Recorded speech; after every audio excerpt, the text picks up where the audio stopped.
Right, listen up, petrol heads. Tesla, the electric car lot, decided to shake things up with the Cybertruck. Forget sleek curves and fancy aerodynamics. This thing looks like it was built in a scrap metal yard by a bloke named Mad Max. It's all sharp angles and flat surfaces, like a stealth bomber that got lost on its way to Area 51. Tesla boasts about its ultra-hard 30x cold-rolled stainless steel structural skin. Sounds tough, doesn't it? But here's the thing.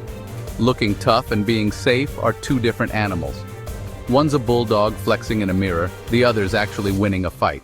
We'll see which one the Cybertruck is. Back in the 70s, Ford, yes, the ones with the Escorts your nan used to drive, had a bit of a problem with the Pinto. See, in a rear-end collision, the fuel tank had a nasty habit of, well, exploding. Not good. Turns out they rushed the design to compete with those pesky Japanese imports. Safety took a backseat literally. Lawsuits, bad press, the whole shebang. The Pinto became a cautionary tale, a reminder that cutting corners on safety can have disastrous, even deadly consequences. Will the Cybertruck be another cautionary tale? Only time and, more importantly, proper testing will tell. Now, Tesla claims the Cybertruck is built like a tank, ready to conquer any crash test thrown its way. But there's a slight snag. We haven't actually seen any independent crash test results, not a single one. Think of it like this. You wouldn't buy a parachute without seeing proof it actually opens, would you? Same goes for a car, especially one that looks like it could survive an apocalypse. The National Highway Traffic Safety Administration and the Insurance Institute for Highway Safety haven't gotten their hands on a Cybertruck yet. And until they do, all those safety claims are just that, claims. Cars these days are designed with crumple zones. No, it's not some new yoga pose for stressed-out commuters. These zones are designed to crumple upon impact, absorbing the force of the crash and protecting the squishy humans inside. The Cybertruck, with its ultra-hard steel exoskeleton, might not crumple so easily. It's like trying to punch your way out of a titanium box. The force has to go somewhere, and it might just go right through the passengers. Now, Tesla might have some clever engineering tricks up their sleeve, but until we see the results, it's a bit like jumping out of a plane with a blindfold on. You're just hoping for the best. Section 5. Cybertruck in the wild real-world accidents raise concerns. We've all seen the videos. A Cybertruck minding its own business gets rear-ended by a Toyota Corolla. The Corolla looks like it lost a fight with a hydraulic press. The Cybertruck? A scratch. Sounds great, right? Not so fast. Remember those crumple zones, the ones that absorb the impact? Well, in that scenario, the Corolla did all the crumpling while the Cybertruck just sat there like a brick. That means the force of the impact went somewhere. Into the passengers of the Corolla? Maybe. Into the Cybertruck's structure, potentially compromising its integrity. Possibly. More data is needed, but it's a worry. Section 6, through a digital lens, visibility issues, and the Cybertruck. The Cybertruck ditched traditional side mirrors for cameras. Now, on paper, this sounds futuristic and cool, but in practice? Well, it's a bit like relying on your smartphone to parallel park in a snowstorm. Cameras can fog up, get dirty, or simply malfunction.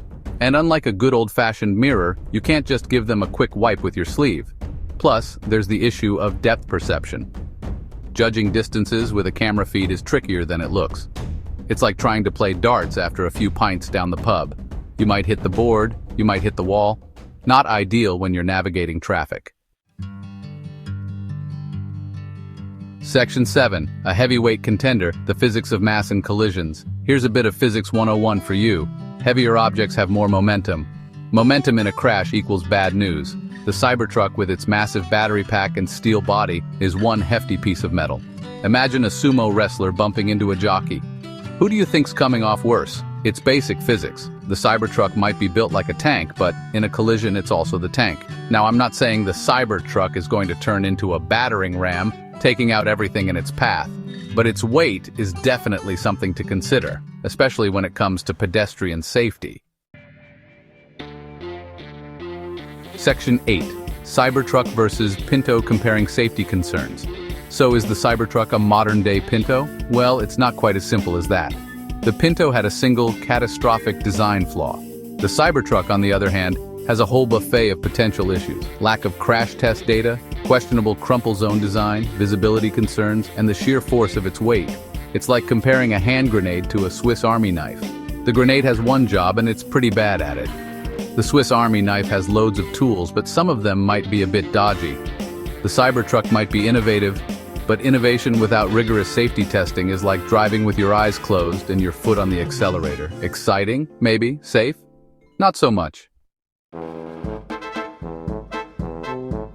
Section 9. The future of automotive safety. A call for vigilance. The Cybertruck is a reminder that car safety isn't a given. It's not about looking tough or having a fancy touchscreen. It's about sound engineering, rigorous testing, and a commitment to protecting lives, both inside and outside the vehicle. As we hurtle towards a future of electric, autonomous vehicles, we need to be vigilant. We need to demand transparency from manufacturers, insist on independent crash tests, and never, ever compromise on safety. So the next time you see a Cybertruck cruising down the road, ask yourself this: is it a glimpse into a safer automotive future or a potential accident waiting to happen? The answer, my friends, is still up in the air.